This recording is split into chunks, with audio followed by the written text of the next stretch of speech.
साकीब हा student Islamic movement of India अर्थात सिमीचा पदाधिकारी होता। 2002 आणि 2003 साली मुंबईत झालेल्या बॉम्बस्फोटातही साकीबचा सहभाग होता।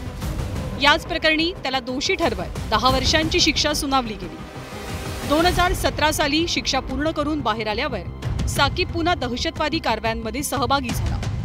अनेक लोकांना सोबत घेऊन साकीब मुस्लिम युवकांना ISIS मध्ये भरती करायचा। साकीबच्या नेतृत्वातच पडघा गावाला स्वतंत्र घोषित करत त्याला अल शाम असं नाव जाहीर केलं गेलं। ISISच्या सिरियाप्रमाणेच या गावातनं भारताला इस्लामी राष्ट्र बनवण्यासाठी काम सुरू करण्यात आलं। या प्रकरणामध्ये राष्ट्रीय तपास यंत्रणेनं पुणे, मुंबई आणि ठाणे इथे एकाच वेळेला छापे टाकले। या छाप्यामध्ये दहशतवाद्यांचा भांडाफोड करत पडघा गावातनं 15 जणांना अटक झाली, ज्यात साकीब नाचनसह त्याचा मुलगा शमील आणि भाऊ अकीब यांचाही समावेश होता।